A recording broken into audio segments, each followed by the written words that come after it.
जय श्री माधव। आज जो मैं आपको भविष्य मालिका का 9वां अध्याय बताने जा रहा हूँ। तो कलयुग के पूरा होने के संबंध में श्री जगन्नाथ के क्षेत्र से मिले संकेत, क्या क्या संकेत मिलने थे, क्या क्या किन किन संकेतों के बारे में बताया है, तो आज हम उनको पढ़ेंगे। महात्मा पंचसखाओं ने भविष्य मालिका की रचना भगवान निराकार के निर्देशों से की थी। भविष्य मालिका में मुख्य रूप से कलयुग के पतन के विषय में सामाजिक, भौतिक और भौगोलिक परिवर्तनों के लक्षणों का वर्णन किया गया है। शास्त्रों में उल्लेख के अतिरिक्त श्री जगन्नाथ जी के मुख्य क्षेत्र को आदि वैकुंठ, मत्तय वैकुंठ बताया गया है। 5000 वर्ष के कलयुग के बाद पंचसखाओं ने भक्तों के मन से संशय को दूर करने के लिए बताया कि भगवान की इच्छा के अनुसार श्री जगन्नाथ जी के नीलाचल क्षेत्र से विभिन्न संकेत प्रकट होंगे, जिनसे भक्तों को कलयुग की आयु के अंत और भगवान कल्कि के अवतरण के बारे में पूरी तरह से पता चलेगा। महात्मा अच्युतानंद दास जी ने कहा है कि श्री जगन्नाथ के प्रथम सेवक और सनातन धर्म के ठाकुर राजा चौथे दिव्य सिंह देव के विषय में वर्णन किया है।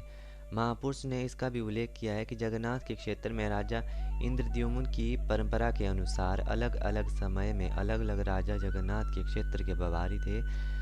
जब चौथे दिव्य श्री देव कार्यभार संभालेंगे तो 5000 वर्ष साल बीत चुके होंगे।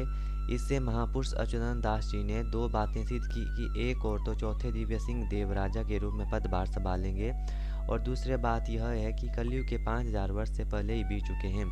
अभी कलयुग का 5128वां वर्ष चल रहा है। महात्मा अच्युतानंद दास ने मालिका में लिखा है कि जब चौथे दिव्य सिंह देव सत्ता में होंगे, जो आज हैं, तो वही कलयुग के अंत का प्रमाण होगा। पुनः महापुरुष अच्युतानंद दास जी ने उपरोक्त पंक्ति में समझाया है कि जब चतुर्थी दिव्य सिंह देव श्री क्षेत्र में शासन करेंगे तो भगवान जगन्नाथ कल्कि अवतार ग्रहण कर मानव शरीर धारण कर साकार रूप से जन्म लेंगे और धर्म की संस्थापना का कार्य करेंगे।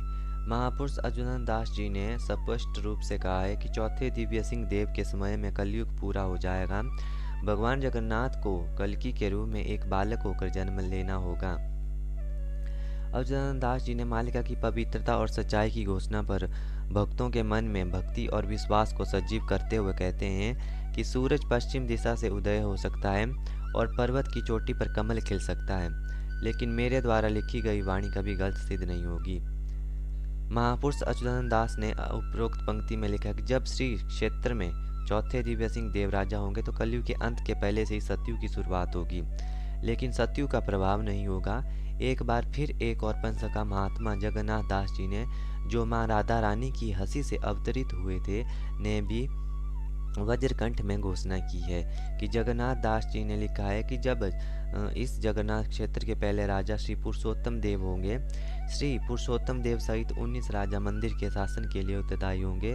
वर्तमान समय में मालिका की बात सत्य हो रही है और 19वें राजा के रूप में श्री दिव्य सिंह देव दायित्व निर्वहन कर रहे हैं। साथ ही महापुरुष जगन्नाथ दास ने लिखा है कि 19वें राजा श्री दिव्य सिंह देव का कोई पुत्र नहीं होगा।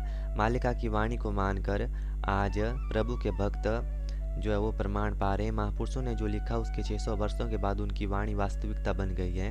अतः यह समझ लेना चाहिए कि कलयुग का समाप्त हो गया है और धर्म संस्थापना का कार्य चल रहा है। अच्युतानंद दास जी ने भक्तों को सूचित करने के लिए लिखा है कि जब श्री जगन्नाथ धाम के मुख्य मंदिर के पत्थर गिरेगा तब हम जानेंगे कलयुग का अंत हो गया है।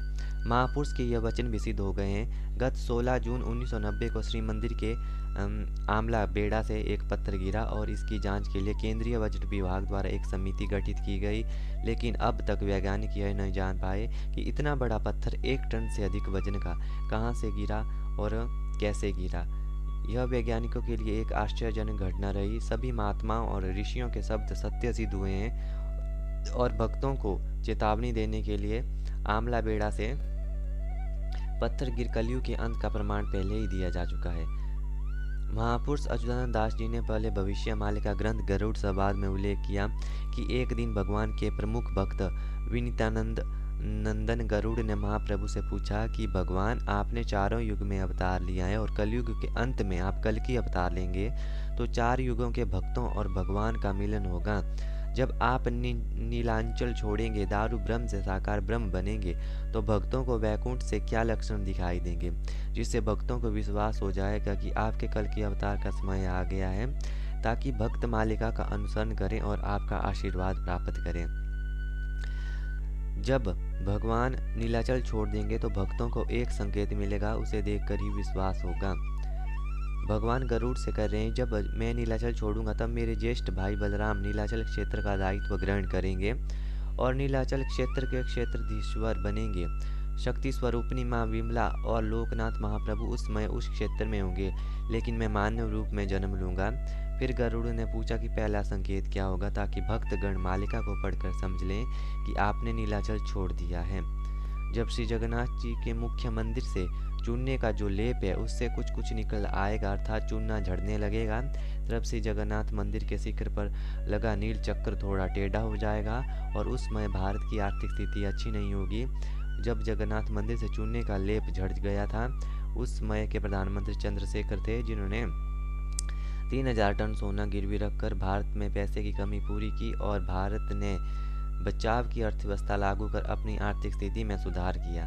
मालिका की उपरोक्त पंक्ति में सिद्ध होता है कि महापुरुष अच्युतानंद दास जी द्वारा आज से 600 वर्ष पूर्व कथित बातें सिद्ध हो चुकी हैं। महाप्रभु श्री कृष्ण दूसरे संकेत के बारे में बताते हैं कि जब आमला बेड़ा से पत्थर गिरेगा तब अरुण सूर्यपुत्र अरुण स्तंभ के ऊपर बाज पक्षी अथवा गिद्ध बैठ जाएगा। यह सत्य सिद्ध हुआ और जिस समय आमला बेड़ा से पत्थर गिरा उस समय अरुण स्तंभ पर गिद्ध पक्षी भी बैठा।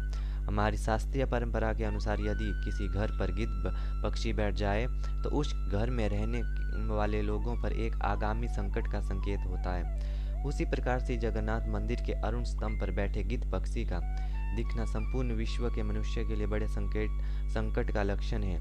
यह कलयुग के अंत और धर्म की स्थापना का पहला संकेत माना जाता है। फिर महापुरुष अच्युतानंद दास जी ने भक्त शिरोमणि गरुड़ को बताया, भगवान जब आप कल की रूप में धरा अवतरण करेंगे तो मैं आपसे कहाँ मिल सकूंगा, कैसे मैं आपका दर्शन प्राप्त करूंगा और स्वयं को आपकी सेवा में समर्पित करूंगा।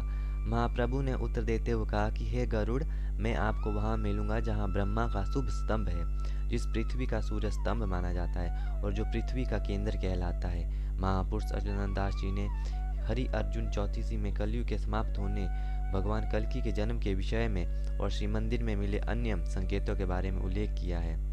महापुरुष अच्युतानंद जी ने ये स्पष्ट किया कि जब मैं नीलाचल को छोड़ दूंगा तो मेरे रत्न जड़ित सिंहासन के ऊपर रत्न जड़ित छत्र में आग लग जाएगी, मेरे श्री मंदिर के परिसर में आधी रात को चोरी होगी, दिग्गजों से पत्थर गिरेंगे, बतास तूफान के कारण नीलचक्र मुड़कर टेढ़ा हो जाएगा, गिद्ध पक्षी मेरे अरुण स्तंभ पर बैठ जाएगा। श्री मंदिर के श्री जगन्नाथ क्षेत्र में यह सभी बातें घट चुकी हैं और मालिका की वाणी पूरी तरह से सत्य हुई है। इससे कलयुग के पतन का संकेत प्राप्त हुआ है। फिर कलयुग गीता के दूसरे अध्याय में महापुरुष अच्युतानंद दास जी ने श्री जगन्नाथ के क्षेत्र के विशेष संकेत में विषय में बताते हैं। अर्जुन ने भगवान श्री कृष्ण से प्रश्न किया कि जब आप नीलाचल को छोड़ देंगे तो श्री क्षेत्र से क्या चिन्ह दिखाई देंगे, कृपया मुझे इसके बारे में बताइए। भगवान श्री कृष्ण उत्तर देते हुए कहते हैं, अर्जुन, जब मैं नीलाचल को छोड़ूंगा तो मेरे मंदिर के परिसर में स्थित भंडार गृह की ख्याति नहीं रहेगी, जिसका अर्थ है कि खजाना यानी कि भंडार गृह का धन नष्ट हो जाएगा और खजाने के प्रभारी सेवक धर्म का आचरण नहीं करेंगे। जैसा अच्युतानंद दास जी कलयुग गीता के दूसरे अध्याय में वर्णन करते हैं कि जब मैं नीलाचल छोड़ूंगा तब कलयुग समाप्त हो जाएगा। जैसे ही मैं श्री क्षेत्र छोड़ूंगा और क्षेत्र में बहुत अन्याय होगा, मैं अधीन पार्षद तरह तरह के अन्याय करेंगे, पैसा कमाएंगे और आने वाले समय में मेरा प्रधान सेवक ठीक से अपना भरण पोषण भी नहीं कर पाएगा। इस प्रकार के अनेक परिवर्तन श्री मंदिर में होंगे। महापुरुष अच्युतानंद दास ने मालिका में जगन्नाथ क्षेत्र और एक संकेत का उल्लेख किया है। जब जगन्नाथ के रसोई घर पर बिजली गिरेगी तब कलयुग समाप्त हो जाएगा और श्री जगन्नाथ नीलाचल को छोड़कर मानव रूप धारण करेंगे। पिछले दिनों जगन्नाथ की रसोई घर पर बिजली गिरी थी, इससे यह माना जा सकता है कि श्री जगन्नाथ जी नीलाचल को छोड़कर मानव शरीर धारण कर चुके हैं। पुनः महापुरुष अच्युतानंद दास जी अपने ग्रंथ 64 पटल में जगन्नाथ क्षेत्र से एक और क्षेत्र संकेत के बारे में वर्णन करते हैं। वे श्री कल्पवट की महिमा, श्री कल्पवट के क्षय, कलयुग के अंत और भगवान श्री जगन्नाथ के नीलाचल को छोड़कर मानव शरीर धारण करने का प्रमाण देते हुए कहते हैं श्री मंदिर के अंदर कल्पवट भगवान के विग्रह के समान है। कल्पवट की तुलना भगवान के शरीर से की गई है। कल्पवट से कोई छोटा या टुकड़ा भी तोड़ लें तो भगवान के शरीर को बहुत कष्ट होता है। आज कल्पवट की शाखा बार बार टूट रही है। महापुरुष की वाणी के अनुसार यदि कल्पवट की शाखा टूट जाती है तो भगवान नीलाचल को छोड़कर मनुष्य की शरीर ग्रहण कर चुके हैं।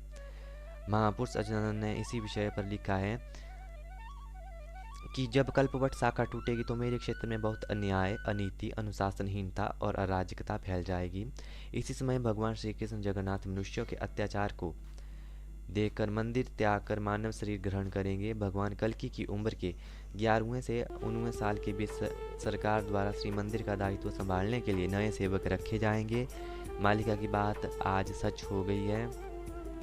महापुरुष ने फिर वर्णन किया कि जब नील चक्र पर गिद्ध बैठता है तब श्री जगन्नाथ के श्री मंदिर से बारंबार पत्थर गिरता है। उस समय महाप्रसाद के अर्पण में महाप्रभु जगन्नाथ दर्शन नहीं देंगे। कई बार महाप्रसाद मिट्टी के नीचे दबा दिया जाएगा। इसका अंदाजा इस बात से लगाया जा सकता है कि श्री जगन्नाथ जी की परंपरा के अनुसार जब भगवान जगन्नाथ को महाप्रसाद चढ़ाया जाता है तो श्री जगन्नाथ महाप्रसाद चढ़ाने वाले मुख्य पुजारी को दर्शन देते हैं। लेकिन महापुरुष अच्युतानंद की चेतावनी के अनुसार आज गिद्ध पक्षी या बाज पक्षी नील चक्र पर बैठेगा। उस समय भगवान के श्री मंदिर से पत्थर गिरेगा। जगन्नाथ महाप्रभु महाप्रसाद अर्पण की विधि में दर्शन नहीं देंगे। इसके फलस्वरूप महाप्रभु का महाप्रसाद मिट्टी में दबा दिया जाएगा। फिर महापुरुष अच्युतानंद ने एक उल्लेख चेतावनी के रूप में किया कि इस समय समुद्र भूमि से बहुत ऊपर उठेगा और पृथ्वी पर बाढ़ आएगी, जो आज धरती पर स्पष्ट दिखाई दे रहा है। उसके बाद भी कई बड़े बड़े संकट आने वाले हैं। इसलिए उन्होंने एक सहृदय संत होने के नाते कलयुग के मनुष्य को संचेत किया कि लोगों में मानसिक परिवर्तन हो, वे वैष्णव धर्म के प्रति पूर्ण समर्पित हो और अभक्ष्य और भक्षण समेत अन्य दुर्गुणों का त्याग करें। महापुरुष ने कहा कि जगन्नाथ जी के मुख्य मंदिर से एक विशाल पत्थर गिरेगा और दिन के समय में पत्थर पर एक उल्लू बैठेगा। ये दोनों संकेत मंदिर में पहले ही घटित हो चुके हैं। भविष्य में श्री जगन्नाथ क्षेत्र में बार बार उल्का पिंड गिरेगा, जैसा हमें महापुरुष के द्वारा रचित अनेक ग्रंथों में पता चलता है। जय श्री जगन्नाथ।